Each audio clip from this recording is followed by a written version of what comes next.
እና የዕለቱ የክብር እንግዳ ክቡር አቶ ታገሰ ጫፎ የሕዝብ ተወካዮች ምክር ቤት አፈ ጉባኤ፣ ክቡር አቶ አገኘሁ ተሻገር የፌዴሬሽን ምክር ቤት አፈ ጉባኤ፣ ክቡር አቶ ቴዎድሮስ ምህረት የጠቅላይ ፍርድ ቤት ፕሬዝዳንት፣ ክቡር ፊልድ ማርሻል ብርሃኑ ጁላ የጦር ኃይሎች ጠቅላይ ኢታማዦር ሹም፣ ክብርት ወይዘሮ ሳህለወርቅ ዘውዴ የቀድሞ ፕሬዝዳንት፣ ክቡር ዶክተር ሙላቱ ተሾመ የቀድሞ ፕሬዝዳንት፣ ክቡር አቶ ኃይለማርያም ደሳለኝ የቀድሞ ጠቅላይ ሚኒስትር፣ ክብርት ኢንጂነር አሻ መሐመድ የመከላከያ ሚኒስትር፣ ክቡር ጄኔራል ሳሞራ የኑስ የቀድሞ የጦር ኃይሎች ኢታማዦር ሹም፣ ክቡራን የአፍሪካና የወዳጅ ሀገራት የመከላከያ ሚኒስትሮችና ተወካዮች፣ ክቡራን ጀግኖች የመከላከያ ሰራዊታችን አመራሮችና አባላት፣ ክቡር የአፍሪካ ህብረት ተወካይ፣ ክቡር ልጅ ዳንኤል ጆቴ መስፍን የኢትዮጵያ ጥንታዊት አርበኞች ማህበር ፕሬዝዳንት፣ ክቡራን አባት አርበኞች፣ አምባሳደሮች፣ ዲፕሎማቲክ ማህበረሰብና እንዲሁም በዕለቱ ጥሪ የተደረገላችሁ እንግዶች፣ ውድ የአዲስ አበባ ከተማ ነዋሪዎች እንኳን ለ130ኛው የአድዋ ድል በዓል በሰላም አደረሰን አደረሳችሁ።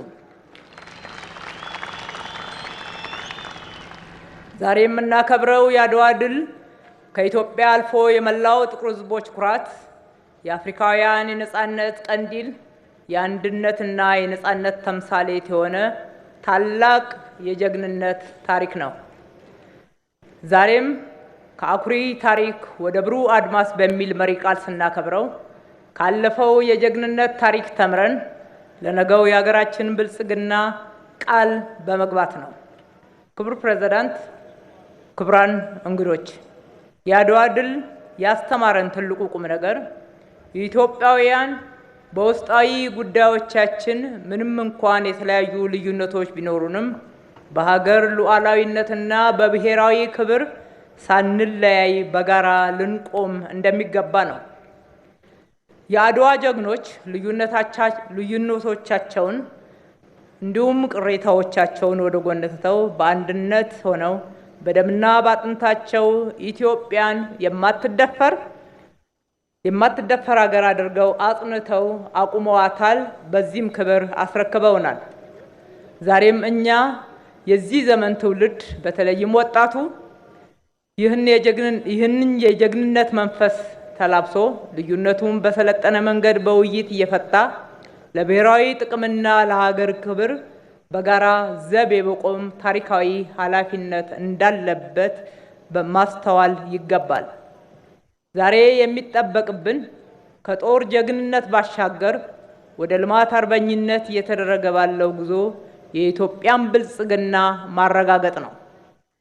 ጀግንነት በጦር ሜዳ ወራሪን ማሸነፍ ብቻ አይደለም። ዛሬም ጀግንነት ማለት ድህነትን፣ ኋላቀርነትና መከፋፈልን በጀግንነት ማሸነፍን ያካትታል። የአድዋ ጀግኖች በክቡር መስዋዕትነት ሀገር እንዳስከበሩ ሁሉ እኛም የሀገራችንን ሉዓላዊነት ከየትኛውም ትንኮሳ ተከላክለን በጽናት በላባችን በእውቀታችን የሀገራችንን ብልጽግና ማረጋገጥ ይጠበቅብናል።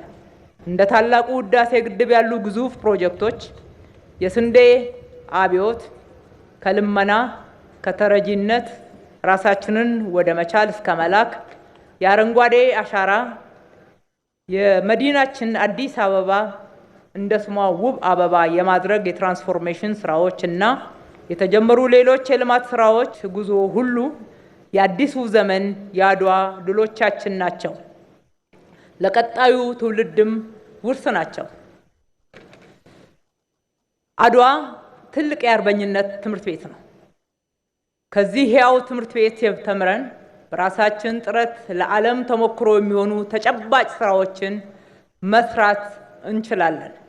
ክቡር ፕሬዝዳንት፣ ክቡራን የበዓሉ ታዳሚዎች፣ ጥሪ የተደረገላችሁ እንግዶች፣ በአንድነት ቆመን የኢትዮጵያን አይቀሬ ብልጽግና እውነት እናደርጋለን ስንል እንዲሁ አየር ላይ የምንናገረው ሳይሆን በርካታ የሚታዩ የሚጨበጡ የለውጥ ፍሬዎችን ይዘን ነው። በኢፍትሐዊነት የተዘጋብንን የባህር በራችንን በማስከፈት የቀድሞ አርበኞቻችንን ታሪክ ከመዘከር ባለፈ እኛም በዘመናችን ታላቅ ድርብርብ ታሪኮችን ሰርተን ለማለፍ በቁጭት እንነሳ። የአድዋ ድል ለዘላለም ሲታወስ ይኖራል። ኢትዮጵያ በጀግኖች ልጆቿ ክቡር መስዋዕትነት ለዘላለም ታፍራና ተከብራ ትኑር። ፈጣሪ ኢትዮጵያና ሕዝቦቿን ይባርክ። መልካም በዓል። አመሰግናለሁ።